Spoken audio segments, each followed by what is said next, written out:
En el mundo del crimen y los cárteles, pocos nombres resuenan con tanta fuerza como el de Joaquín El Chapo Guzmán, el famoso capo mexicano de la droga. Tras los bastidores de su extenso imperio de la droga, se escondía una red de mansiones secretas y seguras, ocultas a plena vista. En este vídeo nos adentraremos en el misterioso mundo de los pesos francos ocultos de El Chapo y exploraremos las tácticas que utilizaba para proteger su inmensa fortuna. La historia del Chapo. Joaquín Archibaldo Guzmán Loera, conocido como El Chapo, surgió de unos orígenes humildes en la comunidad rural de La Tuna, Badiraguato, Sinaloa, México. Nacido el 4 de abril de 1957 en el seno de una familia modesta, sus primeros años de vida sentaron las bases para una legendaria carrera delictiva que duraría décadas. Los padres de El Chapo, Emilio Guzmán Bustillos y María Consuelo Loera Pérez, sentaron las bases de su tumultuosa trayectoria. Criado en el seno de una familia que podría haberse dedicado al cultivo de adormidera, el joven Joaquín tuvo una infancia difícil en La Tuna. La educación del Chapo estuvo marcada por la adversidad. Abandonó la escuela después del tercer grado y comenzó a trabajar junto a su padre. A pesar de sus bromas pesadas y su comportamiento juguetón, sufría palizas con regularidad y se refugiaba en casa de su abuela materna para escapar del duro trato. Ante las escasas oportunidades en su pueblo natal, el Chapo se dedicó al cultivo de adormidera, una práctica habitual en la región. Se aventuraba en las colinas de Badiraguato durante la temporada de cosecha para recolectar el brote de adormidera y mantener a su familia con las ganancias. Con el tiempo, el padre de El Chapo lo expulsó de su casa, lo que le llevó a vivir con su abuelo. Durante su adolescencia, adquirió el apodo de El Chapo debido a su baja estatura y complexión fornida. En busca de un futuro mejor, abandonó su ciudad natal y entró en el mundo del crimen organizado. A finales de la década de 1970 y principios de la de 1980, los narcotraficantes mexicanos se convirtieron en intermediarios de los cárteles de la droga colombianos, transportando cocaína a través de la frontera entre Estados Unidos y México. En esta época surgieron figuras poderosas como Félix Gallardo, que controlaba el tráfico de drogas. El asesinato del agente de la DEA, Enrique Camarena Salazar, a manos del cártel de Félix Gallardo, en 1985, desencadenó una crisis en el tráfico de drogas. El Chapo aprovechó la oportunidad para ampliar su influencia dentro del cártel. En 1989, la detención de Félix Gallardo dio lugar a una división de territorios, y el Chapo se hizo con el control de corredores de droga clave a lo largo de la frontera entre México y Estados Unidos. El viaje de Joaquín El Chapo Guzmán, desde su modesta infancia en La Tuna hasta convertirse en una fuerza dominante del narcotráfico mexicano, es una historia de ambición, resistencia y crueldad. Su ascenso al poder dentro del cártel de Sinaloa le convertiría en uno de los capos de la droga más notoriosos y escurridizos de la historia, dejando una huella indeleble en el mundo de la delincuencia organizada. La mansión secreta en Los Mochis. En 2016, la transformación de una casa aparentemente normal en la esquina de la calle Río Quelite y el bulevar Xiquilpan, en el acomodado barrio de Las Palmas, en Los Mochis, México, dejó intrigados y recelosos a los vecinos del barrio. Poco podían imaginar que esa casa se convertiría en el escenario de uno de los capítulos más importantes de la vida de Joaquín El Chapo Guzmán, el tristemente célebre líder del cártel de Sinaloa, el mayor grupo criminal del mundo. La historia comienza con un matrimonio mormón que había vivido en la casa. La vendió y se marchó unos 2 años antes de la llegada del Chapo. La casa cayó en manos de un comprador desconocido que inició una enigmática transformación. Los trabajadores plantaron 6 olivos en las aceras, añadieron muros altos, instalaron cámaras de seguridad e incluso una antena parabólica en el tejado. Durante todo un año, la casa permaneció vacía, envuelta en el secreto. Los vecinos de Las Palmas empezaron a sospechar. La repentina actividad, incluida la llegada de personal de limpieza, levantó ampollas. Alejandro Gómez, residente desde hace tiempo, recuerda sus preocupaciones. «Pensamos que tal vez era para los secuestradores», dice. «Nunca imaginamos que fuera para el señor Joaquín El Chapo Guzmán. Estaba huido desde su audaz fuga de la prisión de máxima seguridad del Altiplano, cerca de Ciudad de México, en julio del año anterior. Durante este tiempo, buscó refugio en el remoto y traicionero terreno del Triángulo Dorado, una región que abarca los estados de Sinaloa, Durango y Chihuahua. Allí encontró el santuario perfecto, con vastos cultivos de marihuana y opio, un ejército leal de pistoleros y el apoyo de una comunidad que confiaba en su patrocinio. A pesar de su aparentemente seguro reducto rural, el Chapo tomó la audaz decisión de trasladarse a la mansión de Las Palmas. Las razones de este traslado siguen rodeadas de misterio, porque iba a abandonar la relativa seguridad del Triángulo de Oro para ocupar una mansión en un barrio suburbano. Tal vez sintió la necesidad de un escondite más oculto, o tal vez fue un movimiento estratégico para eludir la captura. Fuera cual fuera el motivo, resultó ser una decisión fatídica. La llegada de El Chapo a Las Palmas pasó desapercibida durante un tiempo. Sin embargo, su presencia no permanecería oculta durante mucho tiempo. Marinos mexicanos asaltaron la mansión en una dramática operación, matando a 5 guardias y capturando al narcotraficante tras una persecución por desagües y calles. La casa, que había levantado sospechas entre los residentes, se convirtió en el telón de fondo de la caída definitiva del Chapo.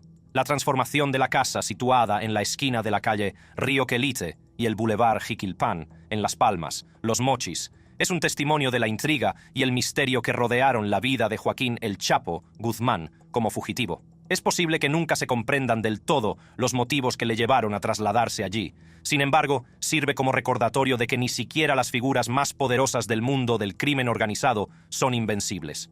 La captura de El Chapo marcó un momento importante en la actual guerra contra el narcotráfico en México, dejando sin respuesta 2 preguntas fundamentales.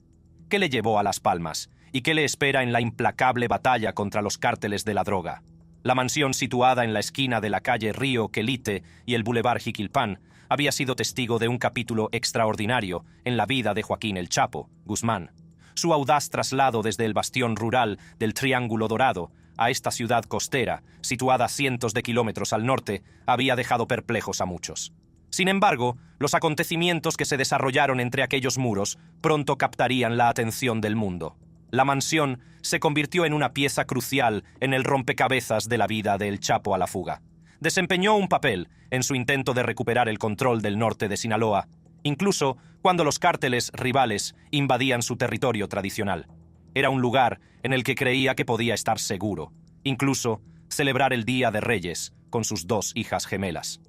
Los secretos de la mansión se desvelaron cuando los marines mexicanos asaltaron la propiedad. Descubrieron no solo el elaborado túnel oculto tras un vestidor de la planta baja, sino también un arsenal que hablaba de la preparación de El Chapo para la confrontación. 2 coches blindados, armas de calibre 50 y un lanzacohetes ponían de manifiesto la seriedad de sus intenciones. La Casa de Seguridad de Los Mochis, ubicada en el Boulevard Jiquilpan 1002, surgió como un importante campo de batalla en la dramática captura de Joaquín El Chapo Guzmán el 8 de enero de 2016. Esta residencia de 2 pisos fue testigo de intensos enfrentamientos entre la banda de Guzmán y las fuerzas del gobierno mexicano durante la operación apodada Black Swan, Cisne Negro. Al entrar en esta anodina vivienda suburbana, aún se perciben los ecos del feroz tiroteo que tuvo lugar aquella fatídica mañana. Las paredes acribilladas a balazos y los impactos de granada cuentan la historia de la desesperada última batalla de algunos de los socios de Guzmán, que lucharon valientemente para proteger a su jefe. La casa consta de 3 dormitorios, con una característica única en la segunda planta, una amplia sala de estar. Hay otra habitación, aparentemente con un vestidor con paredes de cristal, que oculta una entrada secreta. Muchos creen que esta habitación era probablemente el santuario del Chapo, dada su proximidad al pasadizo oculto. Las pruebas de los frenéticos intentos de fuga están repartidas por toda la casa. En uno de los dormitorios de la primera planta hay camas que sugieren salidas apresuradas. En un dormitorio concreto de la segunda planta había una colección de DVD alquilados, incluida la versión de 2011 de la serie de televisión Queen of the South, centrada en el viaje de una mujer de la pobreza a la riqueza a través de la construcción de un imperio de la droga. Curiosamente, en uno de los cuartos de baño había restos de tinte para el pelo, lo que tal vez indicaba esfuerzos de última hora por cambiar las apariencias para escapar. Al lado había cepilos de dientes, un testimonio más de las rutinas diarias interrumpidas bruscamente por la redada.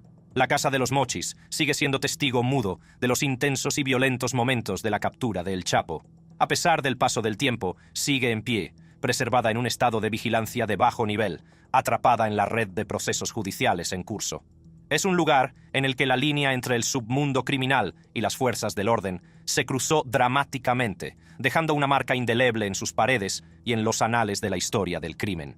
En medio de los secretos de la mansión y del drama de alto nivel que rodea la captura de El Chapo, un detalle aparentemente discreto surgió de uno de los dormitorios del segundo piso.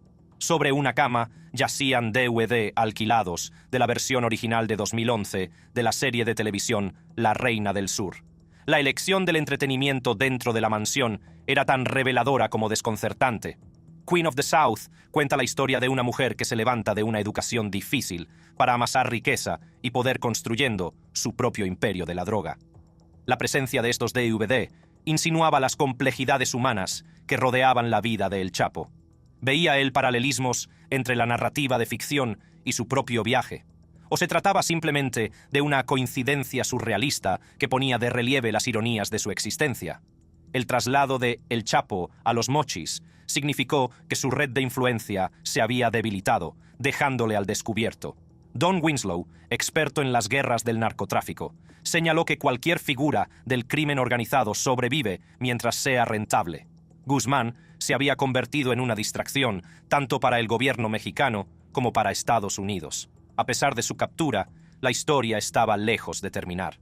El poder financiero y las redes corruptas del cártel de Sinaloa permanecían intactos, adaptándose a un nuevo liderazgo.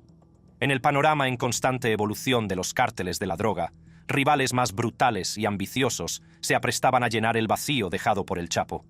La vida en la calle Río Quelite y el Boulevard Jiquilpan volvió a la normalidad, aunque con una sensación de historia persistente en el aire. La mansión, antaño símbolo de intriga y peligro, se transformó en una atracción local. Los niños jugaban en las inmediaciones y los curiosos se hacían selfies delante de la infame casa. La mansión de Las Palmas, en Los Mochis, simbolizaba el complejo y cambiante mundo de los cárteles de la droga en México. La presencia de El Chapo allí, aunque breve, dejó una huella indeleble en la comunidad.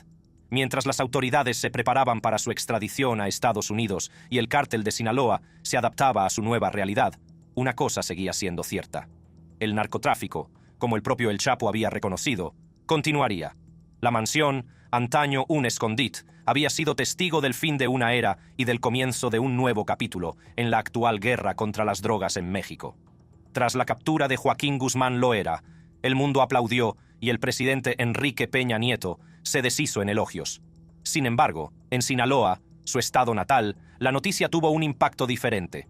Para los habitantes de esta ciudad del Pacífico, donde El Chapo fue capturado, no era solo un delincuente, sino el señor, una figura casi mítica que ocupaba un lugar único en sus corazones y mentes. En las coloridas calles de Sinaloa, muchos veían a El Chapo como un hombre que, a pesar de sus actividades delictivas, poseía cualidades que inspiraban tanto respeto como temor. Ismael Pimental, un frutero, expresó los sentimientos de muchos, describiendo a El Chapo como un hombre inteligente. La captura de El Chapo también suscitó preocupación entre la población local. A algunos les preocupaba que su ausencia creara un vacío de poder que pudiera desembocar en un aumento de la violencia. El gobierno del cártel, con todos sus defectos, había proporcionado una sensación de estabilidad para algunos, y su abrupta interrupción podría tener consecuencias imprevistas. Segunda casa en Culiacán. En el corazón de Culiacán, la ciudad natal del tristemente célebre cártel de Sinaloa, se alza una casa aparentemente modesta, que en su día fue la segunda mansión secreta del narcotraficante mexicano conocido como El Chapo, Joaquín Guzmán. Esta modesta casa, envuelta en intriga e historia, ha acaparado recientemente la atención al ser sorteada entre un misterioso ganador. En 2014, El Chapo escapó de este refugio a través de un túnel oculto bajo la bañera. Cuando los marines mexicanos lo cercaban, se escabulló por una trampilla, desapareciendo en una red de túneles que había construido meticulosamente bajo la propiedad. El túnel le permitió realizar una audaz huida, dejando a las autoridades conmocionadas. El piso franco, a diferencia de las opulentas mansiones que suelen asociarse a los capos de la droga, es un humilde bungalow de 2.800 pies cuadrados, con techos bajos y ventanas fortificadas. Había permanecido desocupado durante años, tras sufrir daños durante la operación marítima de febrero de 2014. Los vecinos no tenían conocimiento de su propietario, y las autoridades la habían catalogado discretamente como Casa en Culiacán, en el sitio web del INDEP. En preparación para la rifa, El Instituto para la Restitución de Bienes Robados al Pueblo, INDEP, del gobierno mexicano, le dio a la casa una nueva capa de pintura blanca y retiró las cámaras de seguridad que antes vigilaban cada uno de sus rincones. A pesar de su apariencia discreta, aún conserva un elemento crucial: el desagüe de aguas pluviales adyacente, que permitió a El Chapo construir el túnel que facilitó su huida por debajo de la bañera. El Chapo era famoso por su uso de túneles subterráneos, no solo para evadirse, sino también para el contrabando de drogas por debajo de la frontera entre México y Estados Unidos. Su apodo, el Señor de los Túneles, reflejaba su dominio de este arte. Su huida de esta mansión de Culiacán y su posterior detención en Mazatlán fueron capítulos dramáticos de su saga criminal. La casa de Culiacán, Sinaloa, donde Joaquín El Chapo Guzmán se refugió en febrero de 2014, es un lugar impregnado de intriga y arte para escapar. Esta modesta residencia, que en su día fue una pieza clave de la estrategia de escondite de Guzmán, sufrió notables reformas desde su captura. La fachada de la casa parece la de cualquier otra vivienda típica de la capital de Sinaloa, pero bajo ella se esconden los secretos de las espectaculares fugas del Chapo. Bajo la bañera, un mecanismo hidráulico ocultaba un túnel de escape secreto. Cuando se activaba, levantaba la bañera en ángulo, revelando una escalera oculta que conducía a un túnel interconectado con el sistema de alcantarillado pluvial de la ciudad. A través de esta intrincada red, El Chapo consiguió eludir a las autoridades en al menos una ocasión, lo que convirtió sus huidas en algo cinematográfico. Mientras las autoridades mexicanas perseguían a Guzmán, las cámaras de vigilancia controlaban meticulosamente el perímetro de la casa, asegurándose de que se detectaba cualquier amenaza. Sin embargo, estas medidas de vigilancia han sido desmanteladas desde entonces, borrando la otrora vigilante vigilancia sobre la propiedad. La historia de esta casa dio un nuevo giro cuando el Instituto para la Devolución de Bienes Robados al Pueblo, INDEP, de México, la sacó a subasta. La puja inicial por la casa de 2 dormitorios se fijó en unos $130,000. Sorprendentemente, no hubo compradores, tal vez debido a la notoria asociación de la propiedad con el crimen organizado. En un giro de los acontecimientos, el gobierno mexicano decidió rifar la casa el 15 de septiembre de 2021, utilizando la Lotería Nacional Mexicana. Cada billete de lotería tenía un precio de 250 pesos mexicanos, y se vendieron la friolera de 2 millones de billetes. Sin embargo, la identidad del nuevo propietario permanece en secreto, posiblemente debido a la persistente aprensión que rodea el oscuro pasado de la propiedad. La casa de Culiacán es un testimonio del ingenio de El Chapo y de las intrincadas vías de escape que ideó para eludir a las autoridades. Si bien su conexión con el cártel de la droga es innegable, también sirve como un duro recordatorio del ingenio criminal que una vez corrió a través de sus túneles ocultos y cámaras ocultas. En la madrugada del 17 de febrero de 2014, el legendario narcotraficante mexicano Joaquín Guzmán Loera, célebremente conocido como El Chapo, se encontró en una situación precaria. Mientras estaba en la cama con una de sus muchas amantes, su secretaria personal le entregó un mensaje funesto. Las tropas mexicanas estaban en la puerta y era hora de huir. En un momento de urgencia, El Chapo, aún desnudo, se precipitó al cuarto de baño e hizo un gesto a su familia para que le siguiera.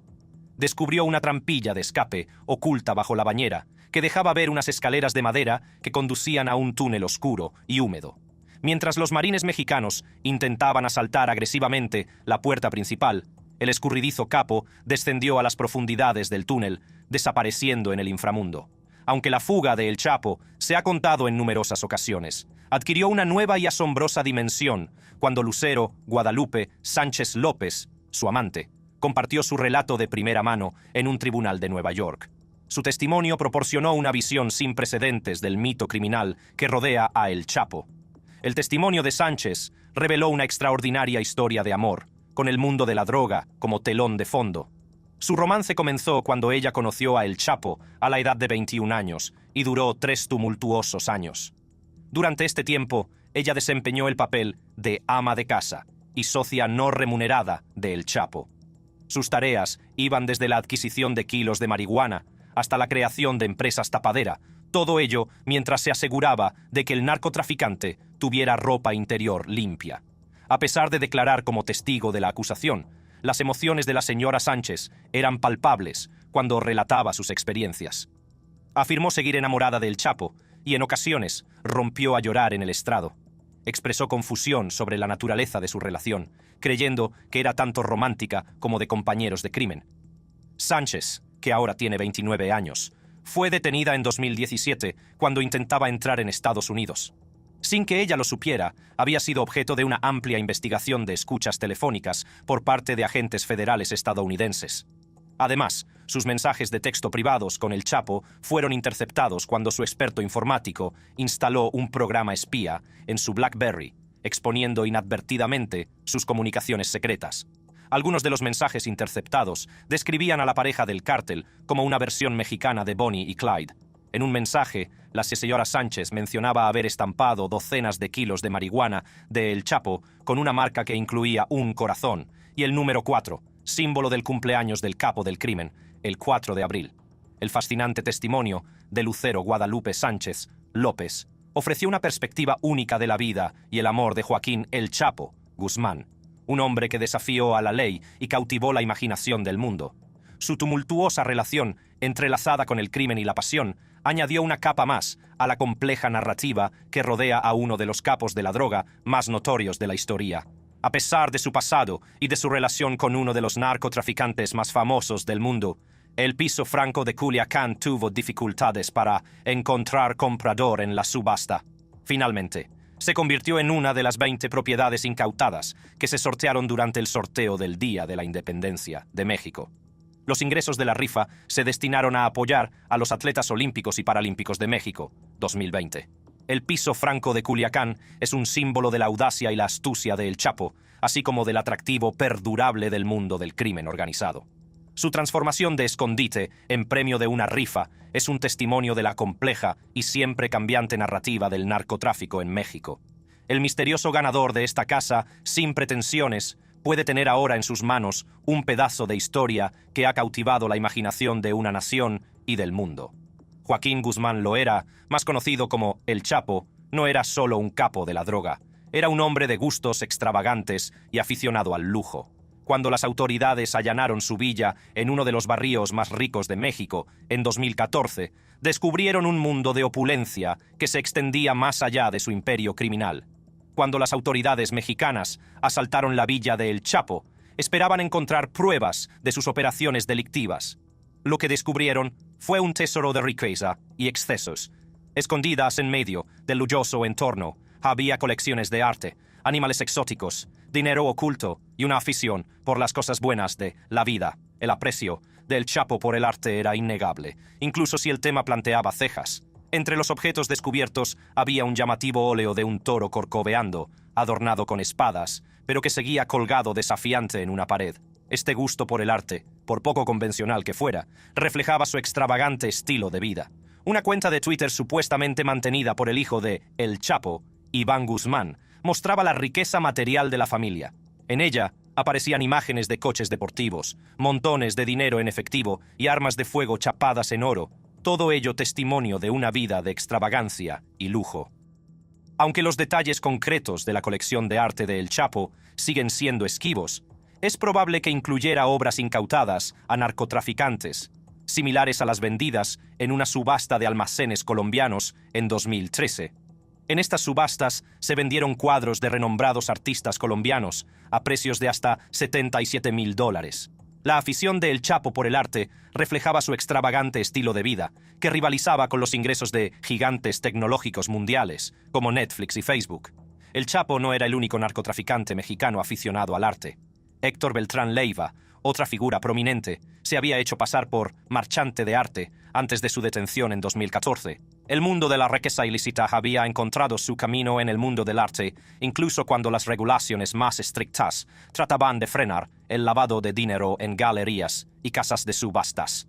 El lujoso estilo de vida de Joaquín El Chapo Guzmán, con sus colecciones de arte y sus gustos extravagantes, contrastaba con la naturaleza ilícita de sus actividades. Su opulento escondite permitía vislumbrar un mundo en el que la riqueza y los excesos se entrelazaban con los aspectos más oscuros de la delincuencia organizada. A medida que las autoridades se acercaban a él, el verdadero alcance de su extravagancia se convirtió en un testimonio perdurable del atractivo de una vida al margen de la ley. ¿Por qué necesita refugios? Joaquín Guzmán Loera, conocido como El Chapo, fue el cerebro de uno de los imperios de la droga más formidables de la historia. Su reinado criminal se extendía por todo México y más allá, lo que le convertía en una figura poderosa y escurridiza. Para mantener el control sobre una operación de tal envergadura y eludir a las fuerzas del orden, el Chapo contaba con una red de mansiones secretas y seguras repartidas estratégicamente por todo el país. Estas residencias clandestinas no eran meros escondites, sino los ejes de su imperio. Geográficamente dispersos para cubrir rutas cruciales del narcotráfico, territorios y cadenas de suministro, estos pisos francos le permitían supervisar eficazmente su empresa criminal. A los ojos de la opinión pública, el Chapo era un famoso capo de la droga, un símbolo del AMPA. Esta notoriedad le convirtió en un objetivo prioritario para las fuerzas del orden, tanto en México como en el extranjero. Para seguir siendo escurridizo, necesitaba estas mansiones secretas. A menudo se integraban perfectamente en barrios ordinarios, ocultando su verdadero propósito tras fachadas discretas. Esta discreción dificultaba enormemente la detección de su presencia por parte de las autoridades. Pero estas mansiones seguras eran algo más que simples lugares de refugio. Eran fortalezas fortificadas, con habitaciones ocultas, túneles de escape y compartimentos secretos. La fuga del Chapo de un túnel de bañera en Culiacán, en 2014, es un testimonio del alcance de su infraestructura de escape. Estas ubicaciones seguras le proporcionaban un medio para escabullirse cuando las autoridades cerraban el cerco, lo que se convirtió en un sello distintivo de su carrera criminal. En el interior de estas mansiones se desarrollaban operaciones estratégicas. Estaban equipadas con sofisticados sistemas de comunicación, equipos de vigilancia e instalaciones de almacenamiento de drogas y armas. Desde estas bases, el Chapo podía coordinar la intrincada red de envíos de droga y actividades delictivas que se extendía a través de las fronteras internacionales. La protección de su enorme fortuna era otro aspecto fundamental. Estos pisos francos actuaban como depositarios de los inmensos beneficios generados por su imperio de la droga. El dinero, las armas y otros bienes valiosos se almacenaban en lugares seguros, protegiéndolos de las miradas indiscretas de cárteles rivales, ladrones y del riesgo de incautaciones por parte de las fuerzas de seguridad. Además, estas mansiones secretas servían como centros de poder y autoridad dentro del cártel de Sinaloa. Simbolizaban el dominio de El Chapo, infundiendo miedo a sus rivales y reforzando su imagen de narcotraficante intocable. Al final, aunque estas mansiones secretas y seguras desempeñaron un papel esencial en el sostenimiento del imperio de la droga de El Chapo, también contribuyeron a su caída. Las fuerzas del orden desentrañaron poco a poco la red de propiedades ocultas, lo que condujo finalmente a su captura y extradición a Estados Unidos. A pesar de su importancia, estas mansiones seguras se convirtieron en símbolos no de invencibilidad, sino de las inevitables consecuencias de una vida impregnada de crimen y engaño. ¿Dónde está ahora el Chapo? Joaquín El Chapo Guzmán, el célebre capo mexicano de la droga, está actualmente encarcelado en Estados Unidos. Tras su recaptura en enero de 2016, México inició un procedimiento de extradición para enviarlo a Estados Unidos y que se enfrentara a numerosos cargos en varias ciudades. Los abogados de Guzmán intentaron múltiples maniobras legales para impedir su extradición. El 19 de enero de 2017 fue extraditado con éxito a Estados Unidos y puesto bajo custodia de agentes de investigaciones de Seguridad Nacional, HSI, y de la Administración para el Control de Drogas, DEA. Inicialmente, fue alojado en el ala de máxima seguridad del Metropolitan Correctional Center de Nueva York, situado en Manhattan.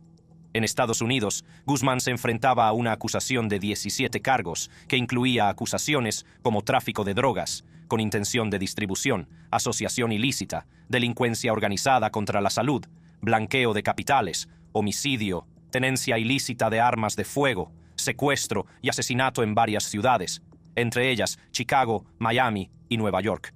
Un aspecto crucial de la extradición era el requisito de que Estados Unidos garantizara no condenar a Guzmán a la pena de muerte si era declarado culpable de los cargos de homicidio. El juicio de Guzmán en Estados Unidos comenzó el 5 de noviembre de 2018, con la selección del jurado. Debido a su historial de hacer asesinar a jurados y testigos, la Fiscalía abogó por el anonimato de los jurados y escoltas armados. El juez estuvo de acuerdo, y los miembros del jurado permanecieron en el anonimato, con Guzmán transportado hacia y desde el tribunal por US Marshals y secuestrado del público durante los procedimientos judiciales. Tras un juicio que incluyó alegatos iniciales en noviembre de 2018 y alegatos finales en enero de 2019, Joaquín El Chapo Guzmán fue declarado culpable de todos los cargos el 12 de febrero de 2019. Posteriormente, el 17 de julio de 2019, fue condenado a cadena perpetua más 30 años adicionales. Además de su larga pena de prisión, se le ordenó renunciar a más de 12.600 millones de dólares. Desde su apertura en 1994, este centro de alta seguridad ha albergado a algunos de los criminales más peligrosos de Estados Unidos, y nadie ha logrado escapar de él. El Chapo fue trasladado a Supermax tras ser condenado en un tribunal federal estadounidense de Nueva York. Durante su estancia en Supermax, está sometido a estrictas medidas de seguridad, incluido el encierro permanente durante 23 horas al día. Este nivel de seguridad se aplica para impedir cualquier posible intento de fuga o comunicación con el mundo exterior. Recientemente, El Chapo escribió una carta a un juez estadounidense natural de Chicago, expresando su preocupación por el trato que recibe en la prisión. En la carta, da a entender que los funcionarios de prisiones estadounidenses le están intimidando al impedirle recibir documentos de abogados para nuevas peticiones judiciales. Afirma que las autoridades utilizan sus pasadas fugas de prisión como pretexto para estas restricciones y lo califica de afirmación ridícula. Las fugas de prisión de El Chapo son ciertamente notorias. En 2001 se escapó de una prisión mexicana y repitió esta hazaña en 2015, huyendo a través de un túnel subterráneo en una motocicleta. Posteriormente, fue recapturado en una dramática operación por comandos mexicanos y más tarde extraditado a Estados Unidos. Las quejas de El Chapo sobre el trato que recibe en prisión se hacen eco de preocupaciones similares planteadas por otras personas de alto perfil asociadas a su cártel. Por ejemplo, su antiguo lugarteniente, Jesús Vicente Zambada Niebla, también sufrió restricciones durante su estancia en el Metropolitan Correctional Center, MCC, de Chicago, debido a la preocupación por posibles intentos de fuga. El Chapo parece estar buscando activamente formas de comunicarse con sus abogados y recibir documentos legales en su intento de formular una estrategia legal que pueda conducir a su liberación. Sin embargo, los funcionarios de prisiones no han respondido públicamente a sus quejas o peticiones. El Chapo escribió una carta al juez federal que supervisa su caso en la que solicitaba permiso para que su esposa, Emma Coronel Aispuro, y sus hijas pequeñas pudieran visitarle. La carta manuscrita, traducida para el tribunal, pedía autorización para que su familia lo visitara en la famosa prisión de máxima seguridad, Emma Coronel. Aispuro, esposa de El Chapo, fue condenada a 3 años de prisión por su participación en la multimillonaria empresa criminal de su marido, incluida la ayuda en la planificación de su espectacular fuga de una prisión mexicana de máxima seguridad en 2015, utilizando un túnel subterráneo. Durante su sentencia, expresó su deseo de ver crecer a sus pequeñas hijas gemelas. La carta del Chapo explicaba que los fiscales se habían opuesto a que su esposa le visitara en Nueva York, temiendo que pudiera pasar mensajes amenazantes a los testigos. Argumentó que esta preocupación era infundada, ya que todas las conversaciones durante las visitas son grabadas. La carta también mencionaba que las hijas de El Chapo están en la escuela en México y solo podrían visitarle durante los periodos vacacionales, aproximadamente 2 o 3 veces al año. Su esposa sería el único miembro de la familia que podría visitarlo, ya que su madre y sus hermanas no tienen visados de viaje. Estaba previsto que Emma Coronel Aispuro saliera en libertad a mediados de septiembre de 2023, tras haber sido trasladada de la prisión federal al confinamiento comunitario en junio. Aunque no está claro si la carta influyó directamente en su liberación, podría haber desempeñado un papel al poner de relieve el deseo de El Chapo de que su esposa e hijas lo visitaran, contribuyendo potencialmente a las decisiones relacionadas con su confinamiento y liberación. La historia de Joaquín, El Chapo Guzmán, uno de los capos de la droga más infames de la historia, es un relato de audaces fugas, opulentos pisos francos y una vida criminal que se prolongó durante décadas. Su imperio, construido sobre el tráfico de drogas, la corrupción y la violencia, se caracterizó por un asombroso nivel de riqueza y poder. Desde sus humildes comienzos en las escarpadas colinas de Sinaloa, México, El Chapo ascendió hasta convertirse en el jefe del poderoso cártel de Sinaloa, controlando una parte significativa del comercio mundial de drogas. Su afición por el lujo se extendió a sus pisos francos secretos, donde se escondía de las fuerzas del orden y de los cárteles rivales. Los pisos francos, tanto en Culiacán como en Los Mochis, no solo eran lugares de refugio, sino también escaparates de su riqueza. Mobiliario suntuoso, túneles ocultos y sofisticadas medidas de seguridad eran las señas de identidad de estas propiedades. El gusto de El Chapo por la opulencia era evidente en cada detalle, desde armas de fuego chapadas en oro hasta animales exóticos mantenidos en zoológicos privados. Sin embargo, su vida de lujo se vio salpicada por audaces fugas y casi capturas, ya que las fuerzas de seguridad de ambos lados de la frontera le perseguían sin descanso. Tras múltiples fugas de prisión y encuentros cercanos con la ley, finalmente fue detenido, juzgado y condenado a cadena perpetua en una prisión de máxima seguridad en Colorado. Si te gustan las historias interesantes como esta, que profundizan en el mundo del crimen, haz clic en el vídeo que aparece en tu pantalla para sumergirte en otra gran historia como esta.